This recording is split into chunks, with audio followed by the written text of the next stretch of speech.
All right. Good afternoon. I think, yeah. Good afternoon, class. Good afternoon. Hope you all are doing well. And let's now study story number 26 from Sudhamurthy's Wise and Otherwise with the title Not All is Wrong with the Next Generation. So the title. Not all, that is all is wrong with the next generation. What do you understand by the title? Anything that you click by knowing this title? It's about the generation. We always think about the next generation. Sometimes we always have allegation towards the coming generation. बहुत बार हम ऐसे सुनते हैं, हमें लोग कुछ बोलते हैं, हम किसी दूसरे जनरेशन को भी ऐसा बोलते हैं कि हमारे ज़माने में चीज़ें बहुत अच्छी थी, ऐसा हुआ करता था. अभी का पीढ़ी तो बहुत सारी चीज़ों में अच्छा नहीं है, लोग पहले जैसे नहीं रहे हैं. आने वाला जनरेशन हमारे जैसा इतना humble, polite, peaceful, loving, careful नहीं है. ऐसा बहुत हर एक पीढ़ी आने वाली पीढ़ी को वैसे ही बताती है. लेकिन सुधामूर्ति इस लेसन में हमें बता रहे हैं कि इतना मायूस होने की ज़रूरत नहीं है. When we talk about generations, there is always a gap of thoughts, actions, belief systems. However, there are some positive aspects, wide areas open into which youths also they think of. They know the goodness of life and also the moral values which keep the earth and the world going on in good and right direction. So here we are going to know about the generation that is actually techno-savvy, doing progress in softwares, technological adventures, however sticking to the moral values. Here there is one real life example of Sudhamurthy's when she asks one of the persons in the story that what are the three most important revolutions, ideas of this century. She asked this question to her son. कि आपको क्या लगता है कि इस century में, इस 100 साल में, इस सदी में कौन से ऐसे 3 वैल्यूज है, आपको क्या लगता है कि वो बहुत ज़्यादा रिवोल्यूशनरी थे और आइडियाज से भरे हुए थे? What are those 3 things? And he answers the principles of non-violence, the effect of violence, the impact of the communication media. So, do you think that this generation has lost the touch with the important and eternal values that India has given to the world? No. The son knows that these are the values, that these are there, and she feels peaceful. She feels happy that yes, this generation is also doing well. It is well connected to the roots and they will definitely do well. So, not all is wrong with the next generation. हमेशा आने वाले generation को आपको कोसने की ज़रूरत नहीं है. वो भी बहुत अच्छे से सोचते हैं, उनको चीज़ें अच्छे से पता है, वो एनालाइज करते हैं. So let's start with the real story. I hope you all are having the stories with you. Do you have? Okay. Let's now continue. Not all is wrong with the next generation. Today, when I talk to elders, the most common complaint I hear about children is that they do not respect our ideas, that they are rude and that they do not read much. बहुत बार ऐसा होता है. सुधामूर्ति जी बता रहे हैं कि मुझे complaint सुनाई देती है कि आजकल के बच्चे, आप सभी क्या करते हैं? Do not respect our ideas. हम जो बातें कहते हैं वो बातों को वो रिस्पेक्ट नहीं करते हैं, मानते नहीं हैं. That they are rude, वो ज़्यादा ढीठ भी है, रिस्पेक्ट नहीं करते हैं, रूड है, and that they do not read much, और वो पढ़ते नहीं हैं. These are regular complaints, general types of complaints that every generation has for the next generation. जैसे मुझे भी लगता है कि जब मैं ग्रेजुएशन करती थी, अभी का आपका जो जनरेशन है उसमें मुझे लगता है कि रीडिंग काफ़ी कम हो गया है. तो अलग अलग एक्टिविटीज़ के साथ में हम कोशिश करते हैं फिर से हम रीडिंग कैसे हमारा एक अच्छा एक स्ट्रॉन्ग पॉइंट बनाते, because reading actually leads to leading.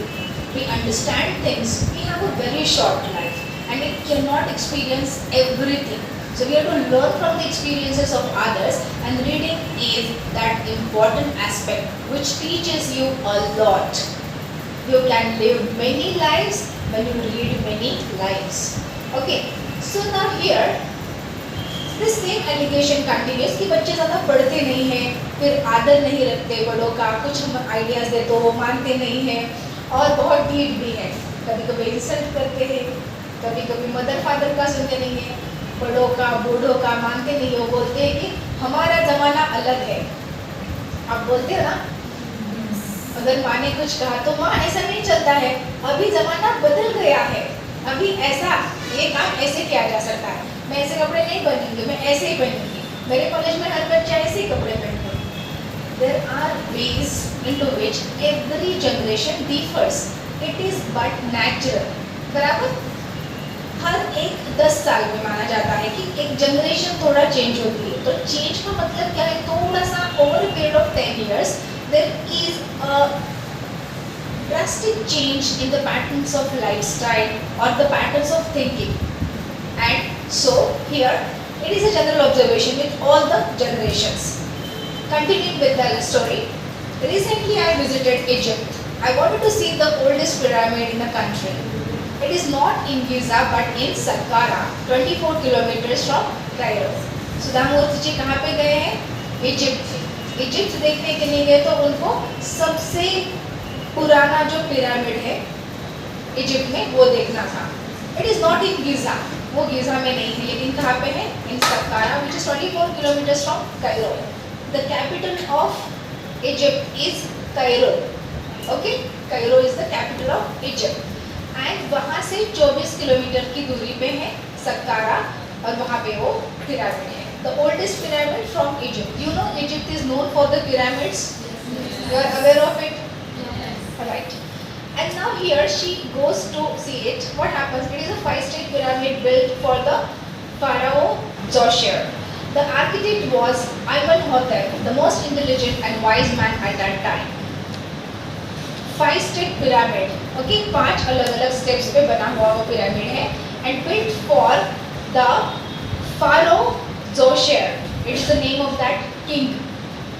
बहुत पुराने ज़माने में, जैसे राजाओं, उनका जो हिस्टोरिकल पीरियड है, उनके हिस्टोरिकल पीरियड्स में जो कुछ मॉन्यूमेंट बने हैं वो उनके हिसाब से वो जोड़ के ही हमेशा बताए जाते हैं। दैट वॉज बिल्ट फॉर, राजा ही बताते थे, क्योंकि कोई भी आर्किटेक्ट है उसकी कल्चर के साथ जुड़ा होता है, बराबर। सो जो कुछ डायनेस्टी है वो राजा वहाँ पे वो बताते कि ये हमें ये कंस्ट्रक्शन करवाना है। For example as you know, Qutub Minar, Taj Mahal, बड़े बड़े फोर्ट्स है। So all these historical monuments are built by those influential people by then. So that was built for Pharaoh Djoser is the name of the king, Egyptian king by that time. The architect was Amenhotep.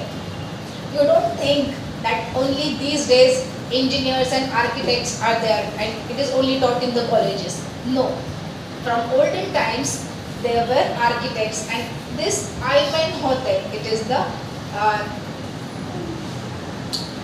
name of this person who has actually designed that pyramid. What is his name? Amenhotep. See the spelling. Imenhotep. You might have definitely read this in your history book. Amenhotep, the most intelligent and wise man at that time. Now, why she is talking about this? Because the incident that is going to happen in this visit has triggered Sudhamurti's thought, and then she asked this question to her son. अभी यहाँ पे जो pyramid देखने को वो जाने वाले थे, तो वहाँ पे कुछ इंस्क्रिप्शंस थे, जैसे शिलालेख बोलते हैं हम, letters, some words are carved in the stone, maybe thousands years back, और वहाँ पे कुछ तो लिखा हुआ है जो जनरेशन के बारे में, कि आगे आने वाली पीढ़ी कैसे होगी, क्या बच्चे आने वाले वो सुनेंगे नहीं सुनेंगे, क्या उनका अच्छा होगा बुरा होगा, whatever, something is related to that. And then she comes back and asks the question to her son, and with the satisfying answers that he gives, she feels that yes, not all is wrong with the next generation. तो उनकी तसल्ली होती है कि नहीं नहीं ऐसा नहीं है, इतना भी बुरा नहीं है। What is that? See, while I was traveling, I was accompanied by a guide who also happened to be a well-read student of Egyptology. अब सुधा मूर्ति जी वहाँ पे गए हैं, वो मॉन्यूमेंट उनको देखना है, पिरामिड देखना है. There is a person who is like a tourist guide and he is a well read student of Egyptology. मतलब इजिप्शियन लैंग्वेज में जो कुछ लिखा है वो अच्छे से पढ़ के उनको ट्रांसलेट करके बता सकता है. तो यहाँ पे पूरा एसेंस ऑफ द स्टोरी है. He was describing the writings on some of the pyramids. अगर आप कहीं पे जाओगे तो आपको बहुत बहुत पुराने आर्किटेक्ट्स में कहीं पे कुछ लिखा हुआ मिलेगा. हमें कुछ पढ़ने को आएगा नहीं आएगा पता नहीं, क्योंकि हज़ारों साल पुरानी वो लिपियाँ है. कुछ ऐसे सिंबल्स हो गए जो कुछ हमारे रिलीजन के साथ जुड़े हो गए, अदरवाइज कुछ नेचुरल फिनोमिनन साइंटिफिक चीज़ों से भी जुड़े हो सकते हैं. So these people guides and some what we can say people who actually take it as their study subjects, they can guide us. So here is the person who actually knows Egyptology and he is explaining कि उस पे क्या लिखा है. Pointing to some inscriptions he translated aloud. कुछ वहाँ पे जो लिखा था वो डायरेक्टली ट्रांसलेट करके वो बता रहे थे. The children of the next generation will be spendthrifts. आने वाले पीढ़ी के बच्चे बहुत ही ज़्यादा स्पेंडथ्रिफ्ट्स होंगे. Spendthrifts means they will spend of their money any how.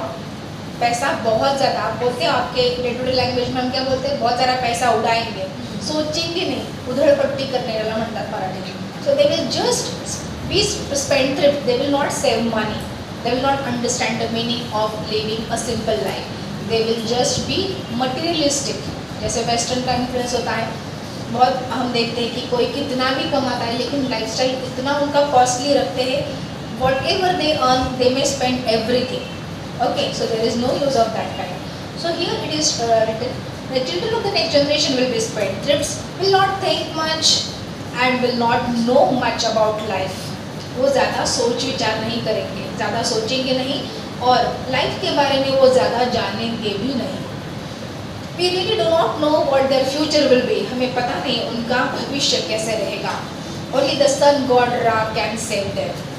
आने वाली पीढ़ियों को उनकी जो ये गलतियाँ हैं, जो इससे सिर्फ भगवान सूर्य ही बचा सकते हैं.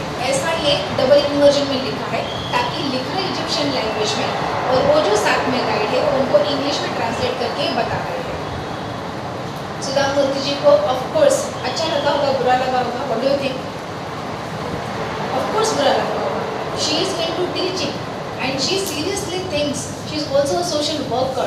She thinks that yes, the generation should grow well and what can we do as social workers, as influencer of the society, what we can do.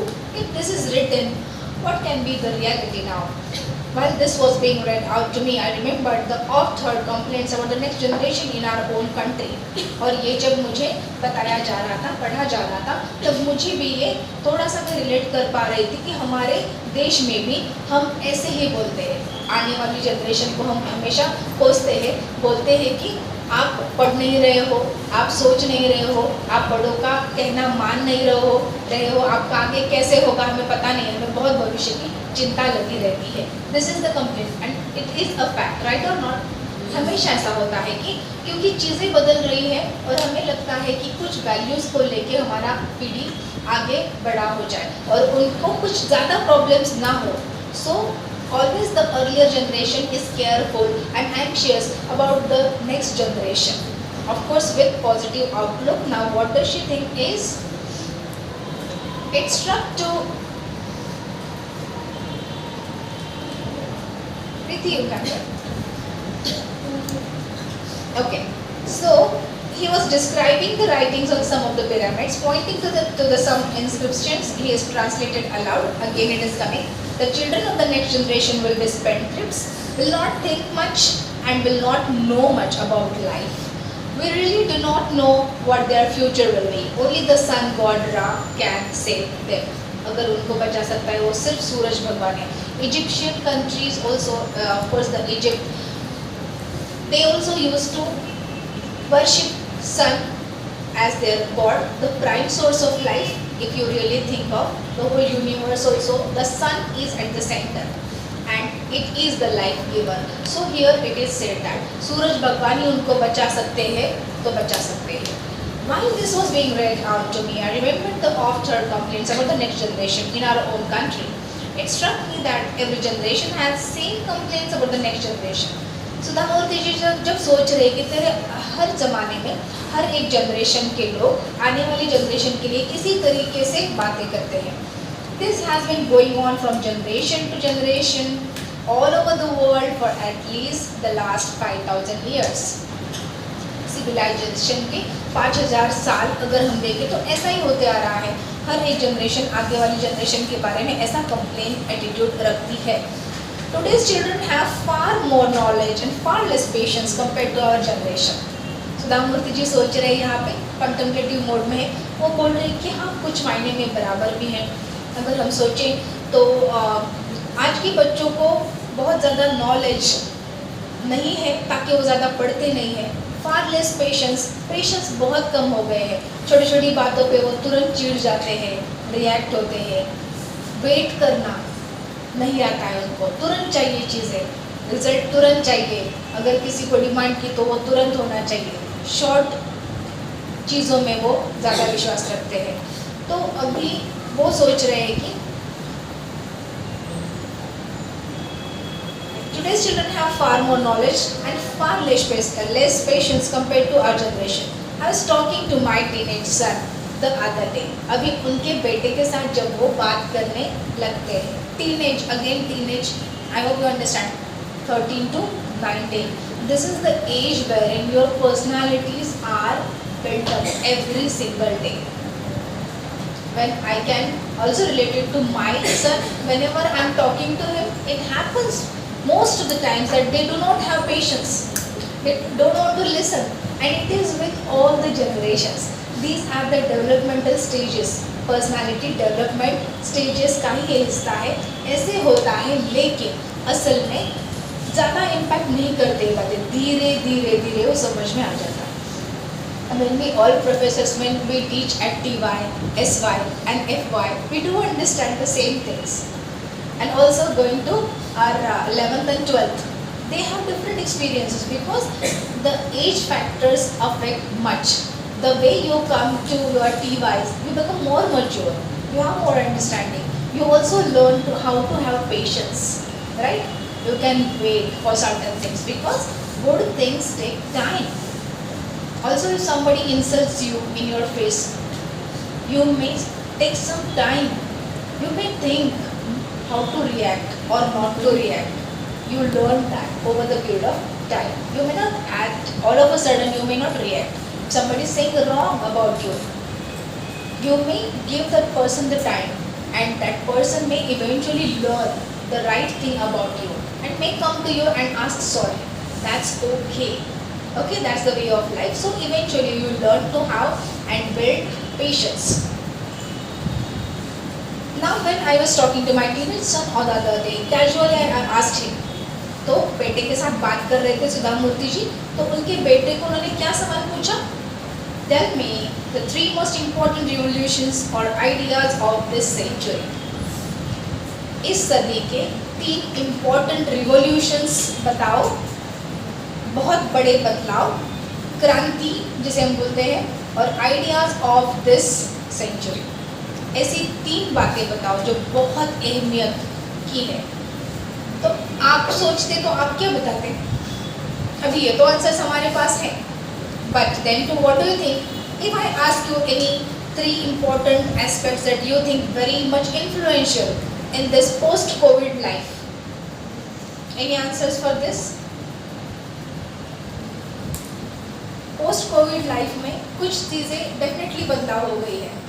What are those 3 things? You can tell me any 3 things. Just think of any 3 things. Number 1,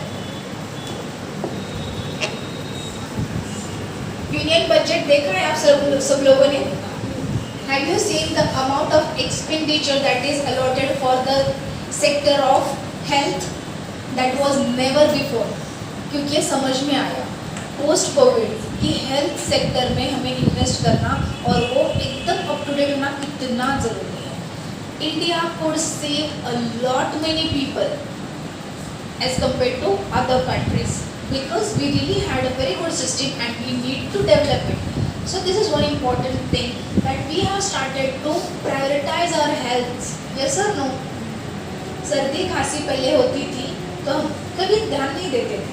Covid के बाद में हमें पता चला कि this can be fatal, इससे जान जा सकती है, this can be very dangerous.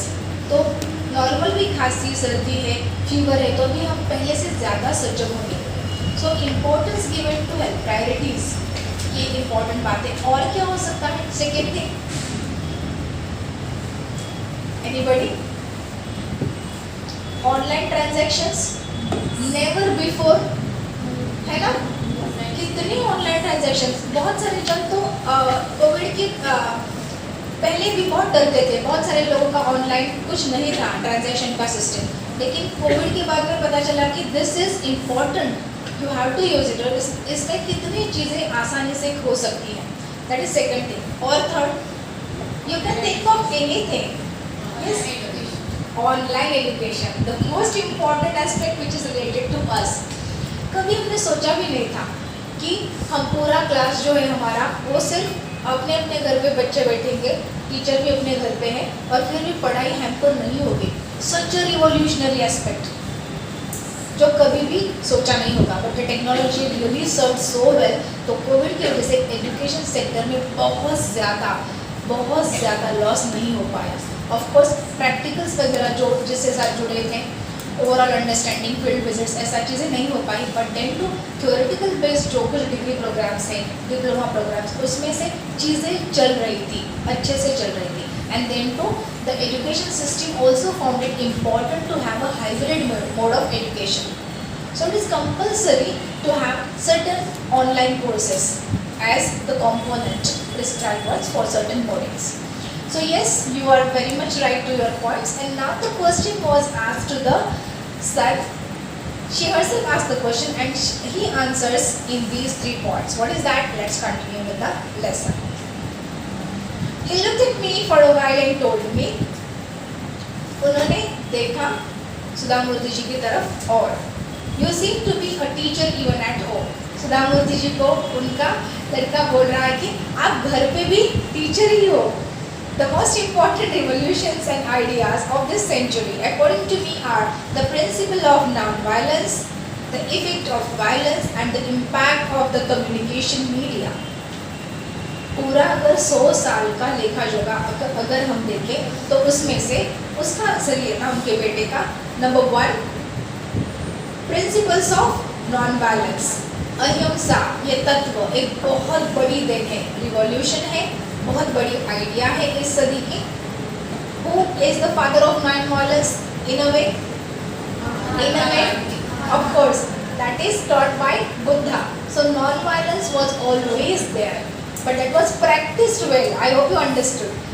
It came out to be a revolution because that was the chief tool which was used by Mahatma Gandhi and the followers, India in general, to get the freedom.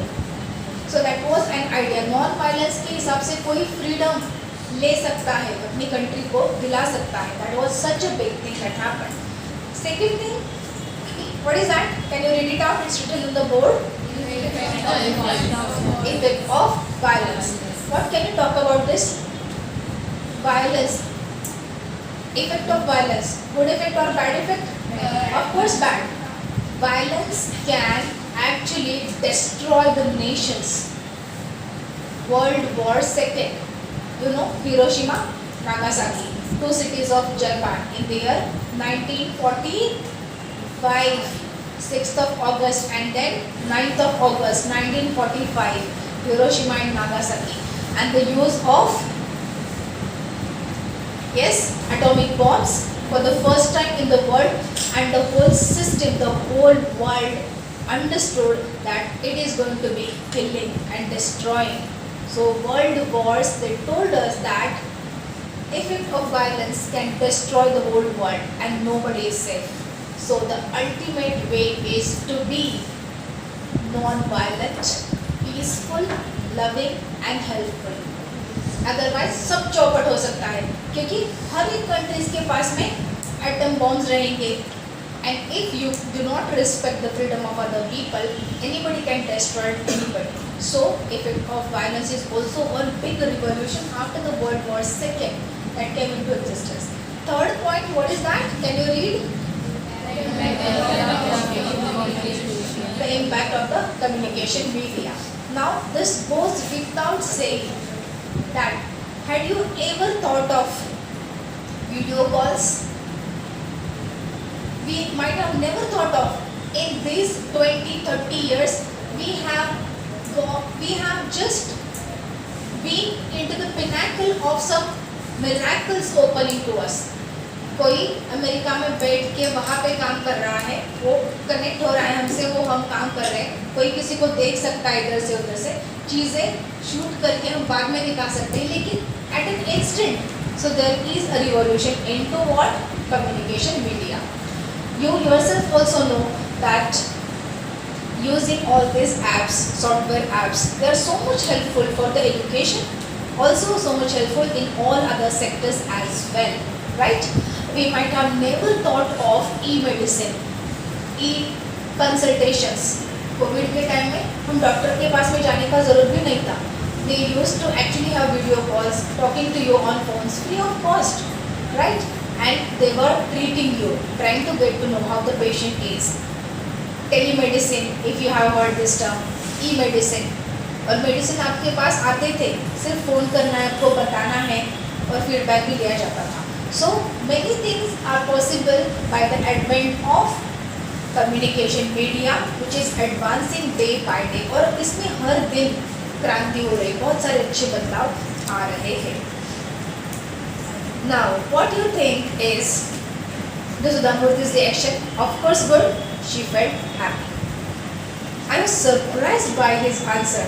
मुझे बहुत अचरज लगा कि ये मेरा बेटा भी teenage में होने के बावजूद भी इसको बहुत अच्छे से सोच है और उसको पता है कि असल में क्या इम्पोर्टेंट चीज़ है, क्योंकि उन्हें लग रहा था कि कुछ अलग बताएगा ये, लेकिन वैसे हुआ है.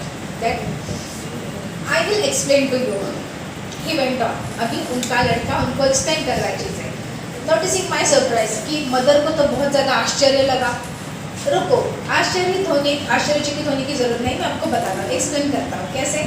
When India was enslaved for centuries, when we did not have any power to make our decisions, a thin little man started a new kind of movement without bloodshed. वो बता रहा है कि जब भारत गुलामगिरी में था शतकों से और हमारे पास ज़्यादा पावर नहीं था, कुछ डिसीजन पावर नहीं था, एक छोटी कद का आदमी, little thin man, started a new kind of movement without bloodshed, है ना. साबरमती के संत तूने कर दिया कमाल, है ना. दे दी हमें आज़ादी बिना खड्ग बिना ढाल, साबरमती के संत तूने कर दिया कमाल. This is in praise of Mahatma Gandhi, who taught us that non-violence can be one of the weapons with which you can fight. Britishers ने इतने सारे ज़्यादा सख्त कानून बनाए, फिर भी हम वो कानून मानते ही नहीं है. सविनय कायदे भंग, सिविल डिसोबीडियंस. नमक के लिए जैसे नमक के बहुत चार्जेस बढ़ा दिए, टैक्सेस बढ़ा दिए, तो नमक वहाँ जाके सोच समझ कि कॉमन मैन को अफोर्डेबल नहीं है, हम जाएंगे वहाँ का नमक हम उठाएंगे. हम मानते नहीं है. आप ऐसे जुल्म हम पे नहीं कर सकते हो. बहुत ही प्यार से, शांतिपूर्ण तरीके से जुलूस निकाले जाते थे, लेकिन कोई घोषणा नहीं, कुछ नहीं, क्योंकि उनका कहना साफ था कि हमें आज़ादी चाहिए. हम आपके साथ झगड़ा नहीं करेंगे, ना ही वॉर करेंगे, हम शांति से हमारी बात कह रहे हैं, ठीक है. So this man Mahatma Gandhi, he told us that without bloodshed you can win your freedom back.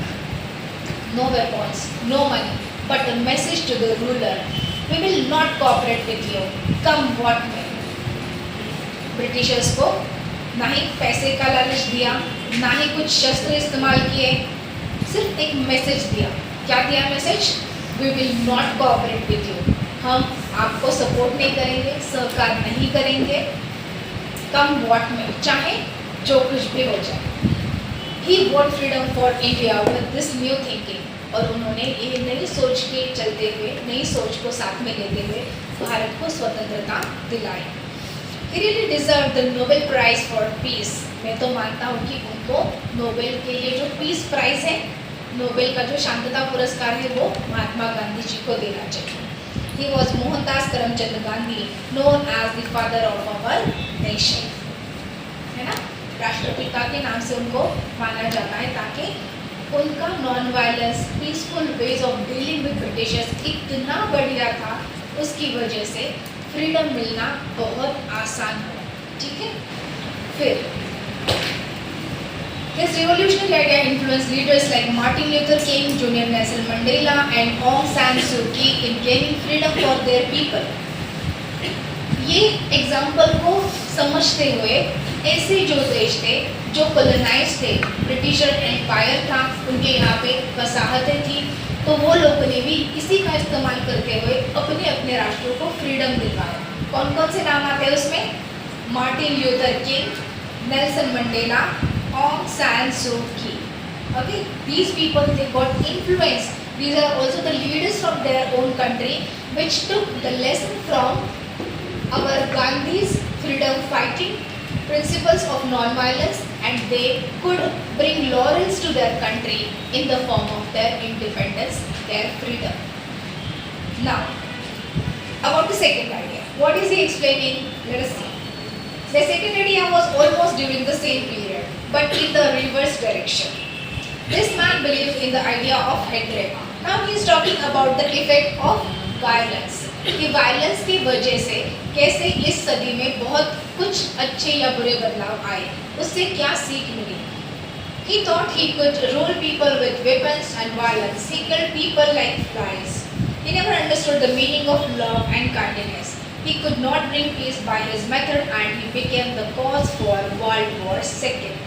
Millions of people suffered because of him and his policies. His life is the best example of war, intolerance and prejudice. He was Adolf Hitler. We all of us have learned in the history books, maybe for standard 10, when we had the story of the lesson, proper lesson, and maybe the weightage of 15-20 marks even, for all these reasons behind World War II, aftermaths, effects of World War II, and nobody can forget Adolf Hitler.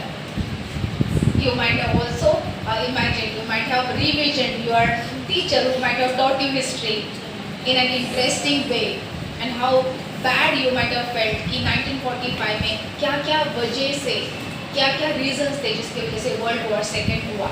So the person behind it was Adolf Hitler. Now, how was he? He was totally believing into ideas of hatred, see, ideas of violence, and he did not understand the meaning of love and kindness. And due to him, World War II arose. Millions of people suffered because of his policies, which were going with the principles of violence. इतने सारे युद्ध, अशांतता और इतने सारे लोगों की मृत्यु, ये सभी हो गया एडोल्फ हिटलर की एक पॉलिसी से, जिसमें था इम्पोर्टेंट वायलेंस, कि लोग सुनते नहीं है तो उनको मारो, उन पे जुल्म ज़बरदस्ती करो, कहीं पे बॉम्ब स्फोट करवा दो, लोग डरने चाहिए.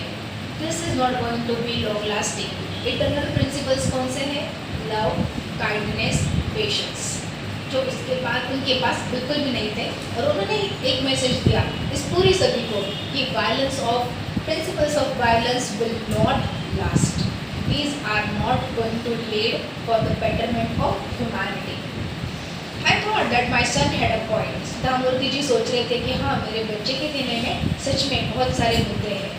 But I felt that the computer was the most important invention of the century. The young teenager did not agree. लेकिन सिद्धामूर्ति जी ने उनसे पूछा, मुझे तो लगता है कंप्यूटर का इन्वेंशन यही इस सदी की बहुत बड़ी उपलब्धि है, बहुत बड़ा रिवॉल्यूशन है, बहुत बड़ी आइडिया है, ऐसा मुझे लगता है. आपको नहीं लगता है क्या? तो उनका बेटा उसके ऊपर बोल रहा है कि बिल्कुल नहीं, एग्री नहीं कर रहा था उस बात से. Can you imagine a teenager can really think of in such a constructive way कि सिर्फ कंप्यूटर का ये जो है रिवॉल्यूशन, उससे भी ये दोनों बातें बहुत ज़्यादा इम्पॉर्टेंट है. और वो कैसे एक्सप्लेन करता है, देखो. Today the world has shrunk because of mass media. Mass media जो है संपर्क माध्यमों के जरिए से दुनिया छोटी हो गई है. क्या असल में फिजिकली छोटी हो गई है? नहीं, लेकिन हम कम्युनिकेशन की मीडिया से वो डिस्टेंसेस कम महसूस करते थे. In a matter of seconds, we come to know of what is happening anywhere in the world. Television and the internet are part of it. This has cut the cost of communication and barriers are disappearing. You can see its effect in the business world as well as in social life. That does not mean we are losing all our old culture, but I can say that we are exposed to other cultures also. The reason that he gives is mass media communication का revolution में computers ने क्या किया, तो सिर्फ distances कम किए, काम हमारे आसान होने लगे, लेकिन हमारी ओल्ड कल्चर हम बिल्कुल भी भूले नहीं हैं। ये लगभग हैं कि दूसरे कल्चर से हम वाकिफ़ हो रहे हैं, लेकिन हमारा कल्चर हम कभी भी भूले नहीं है। And of course she was happy to get that answer from him. I was surprised with my little son whom I had taught how to hold a pencil. मैंने मेरे बेटे को जैसे पेंसिल कैसे पकड़नी है ये सिखाया था। वो बच्चा भी मुझे इतनी बड़ी बात समझा के बता रहा था। Now he was talking like an experienced adult regarding global subjects like violence, peace and communication. वो बच्चा मुझे समझा रहा है कि वायलेंस, हिंसा, पीस, शांति और कम्युनिकेशन, ये जो है हमारा संपर्क माध्यमों, इन सभी बड़ी बड़ी चीज़ों के बारे में मुझे समझा रहा था। I am sure that many parents will often have the same thoughts. मुझे पता है कि बहुत सारे पेरेंट्स ऐसे ही मेरे जैसे सोचते होंगे कि हमारे बच्चों को ज़्यादा भी कुछ समझ में नहीं आता है, ये तो बिगड़े हुए हैं, नहीं तो आगे जाके क्या करेंगे हमें चिंता है। लेकिन इतना चिंतित होने की ज़रूरत नहीं है, वो अपने कल्चर को कभी नहीं भूलेंगे। They might have also experienced how their little ones have become wiser than themselves. फिर आप आगे जाओगे तो बहुत सारे पेरेंट्स को ये भी समझ में आएगा कि जैसे जैसे वो बड़े होते हैं और ज़्यादा समझदार सूझबूझ वाले बनते हैं। Our scriptures say the one who acquires knowledge should be respected irrespective of age, gender or class. और हमारे स्क्रिप्चर्स लिखावटें यही कहती है कि the one who acquires knowledge should be respected irrespective of age, gender or class. जो भी कोई बंदा अगर वो नॉलेज लेता है उसको रिस्पेक्ट देनी है, उसका एज और जेंडर और क्लास कुछ भी हो। So she is also learning from her son that he has given her the knowledge into his perspectives. My son wants to study abroad and I always wondered if this little boy of mine could manage alone. मैं सोच रही थी कि अभी वो उनका लड़का, अभी तो काफ़ी दिन गुजर गए, ये जब लेसन लिखा गया तब सुधा मूर्ति जी बोल रहे हैं कि उसको अब पढ़ाई के लिए अब्रॉड जाना है। और मैं सोचती हूँ क्या इस छोटे बच्चों को ये सब मैनेज होगा, अकेले रहेगा, पढ़ेगा, कैसे खुद को सपोर्ट करेगा। After this conversation with him, I realized that this young boy's wings have become strong and healthy. इसके साथ ये बातचीत करने के बाद मुझे महसूस हुआ कि नहीं, अभी ये काबिल बन गया है, ये अपने आप को अच्छे से मैनेज कर सकता है। I realized that this young bird's wings have become strong and healthy. Education यही हमारे wings है। Do you believe into this? Wings of education is the power and alignment that we all have. तो अभी education के हिसाब से इस बच्चे को भी अच्छे से पंख निकल के आए हैं और वो बहुत मजबूत है। The time has come for it to fly on its own and see the world. उसको अपने पंखों पे विश्वास करके इस दुनिया में उड़ान भरने के लिए अभी वो जा सकता है, वो सुरक्षित है।